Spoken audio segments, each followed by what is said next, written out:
സഹാബാക്കൾ നബിതങ്ങളുടെ പിന്നിൽ അണിനിരന്നുകൊണ്ട് സഹാബാക്കൾ ഏറ്റെടുത്ത അതേ വാക്കുകൾ പ്രാബല്യത്തിൽ കൊണ്ടുവന്നു.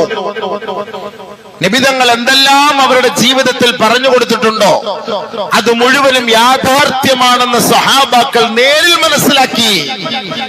കണ്ടു മനസ്സിലാക്കി. ഇന്ന് നടക്കുന്ന ഈ പശ്ചിമേഷ്യൻ സംഘർഷങ്ങളെല്ലാം ആ കാലഘട്ടത്തിൽ അള്ളാഹുവിന്റെ റസൂല് പറഞ്ഞത് സഹാബാക്കൾ ഓരോന്നുമായി നബിതങ്ങളുടെ കാലശേഷം എടുത്ത് പറയുകയുണ്ടായി. ആദരവായ റസൂലുള്ളാഹി തങ്ങളുടെ സന്തത സഹചാരിയായ അബ്ദുല്ലാഹി ഇബ്നു മസ്ഊദ് റളിയല്ലാഹു തആല അൻഹു ഒരിക്കൽ അദ്ദേഹം പറയുകയാണ്, ഇന്നസ്സാഅത ലാ തഖൂമു ഹത്താ ലാ യുഖ്സമ മീറാത്ത് വലാ യുഫറഹ ബിഗനീമതിഹി. ഒരു കാലം വരും സഹാബത്തെ, അന്ന് സമ്പത്ത് കുന്നുകൂടുന്ന കാലഘട്ടമായിരിക്കും. അന്ന് യുദ്ധമുതലുകളെല്ലാം നമ്മുടെ മുന്നിൽ കൂനമായി കിടക്കുമ്പോൾ, കൂട്ടം കൂടി കിടക്കുമ്പോൾ മല പോലെ കിടന്നാലും അതാർക്കും അന്നത്തെ കാലഘട്ടത്തിൽ വേണ്ടാത്ത ഒരു കാലമുണ്ടാകും. അങ്ങനെ ഒരു കാലം വരാതെ ലോകം അസ്തമിക്കില്ല കേട്ടോ.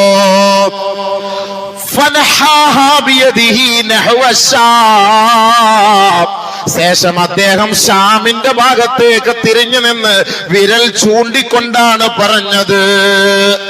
ഷാം എന്ന് പറയുന്ന ഇന്നത്തെ ഫലസ്തീനിന്റെ ഭാഗത്തേക്ക്, ഗസയുടെ ഭാഗത്തേക്ക് ബഹുമാനപ്പെട്ട അബ്ദുല്ലാഹി ഇബ്നു മസ്ഊദ് വിരൽ ചൂണ്ടിയിട്ട് പറയുകയാണ്, യുജ്മഉ ലഅദുൻ യജ്മഉ ലഹുമുൽ ഇസ്ലാം.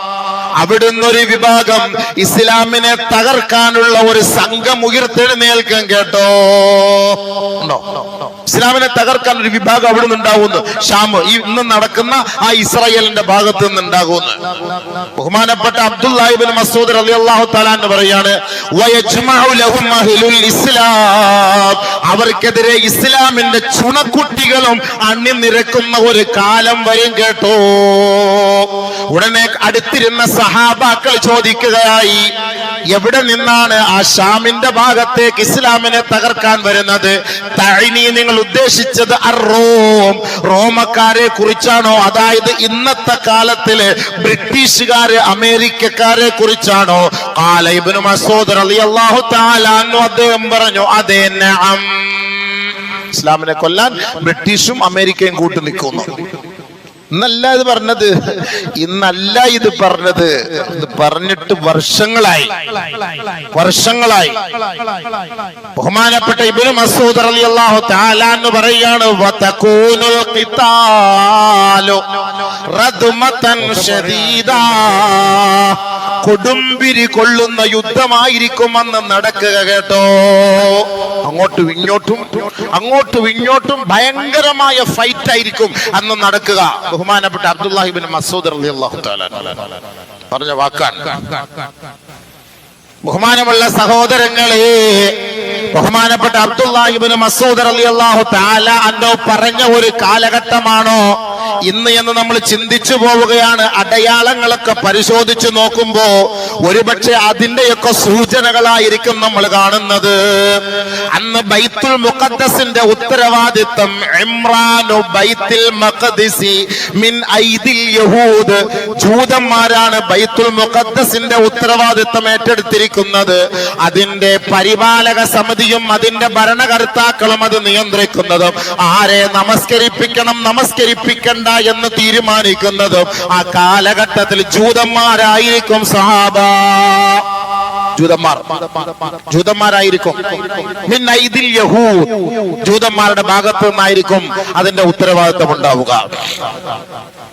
ബഹുമാനപ്പെട്ട അബ്ദുല്ലാഹി ഇബ്നു മസ്ഊദ് റളിയല്ലാഹു തആല അൻഹു പറയണമെങ്കിൽ ആദരവായ റസൂലുള്ളാഹി സ്വല്ലല്ലാഹു അലൈഹി വസല്ലമ തങ്ങൾ ബഹുമാനപ്പെട്ട സ്വഹാബാക്കളുടെ മുന്നിൽ അത് പറഞ്ഞത് കൊണ്ടാണല്ലോ അങ്ങനെയൊക്കെ സംഭവിക്കാൻ കാരണം. അങ്ങനെ ജൂതന്മാരുടെ കൈകളിൽ നിന്നാണ് പരിശുദ്ധമായ ഇസ്ലാമിന്റെ മക്കൾ അധികാരം പിടിച്ചെടുക്കുന്നത്. അങ്ങനെ വരുമ്പോ ഭയങ്കരമായ വിപ്ലവം പൊട്ടിപ്പിളരുമത്രേ, പൊട്ടിപ്പുറപ്പെടുമത്രേ. അങ്ങനെ യസിരിബ് മദീനയിൽ പ്രശ്നങ്ങൾ ഉടലെടുക്കും. ഇവിടെ തുടങ്ങി ഇത് വിജയിച്ച് ഇത് ജൂതന്മാരുടെ കയ്യിൽ നിന്ന് പിടിച്ചെടുക്കുമ്പം അടുത്ത പ്രശ്നത്തിന്റെ തുടക്കം മദീനയിലാവും. അടുത്ത പ്രശ്നത്തിന്റെ തുടക്കം മദീനയിലാകും.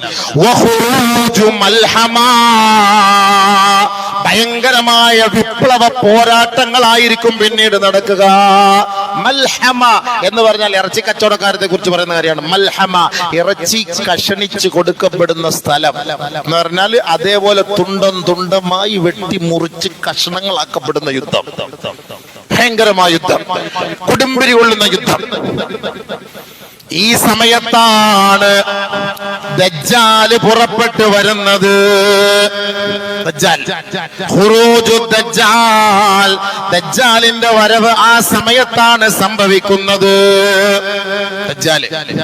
ഈ ദജ്ജാലിനെ കണ്ടിട്ട് അള്ളാന്റെ റസൂല് പറഞ്ഞില്ലേ, ബൈത്തുൽ മുഖദ്ദസിൽ അവന് കയറാൻ പറ്റൂല, മദീനയിൽ അവന് പ്രവേശിക്കാൻ പറ്റൂല, മക്കയിൽ അവന് പ്രവേശിക്കാൻ പറ്റൂല.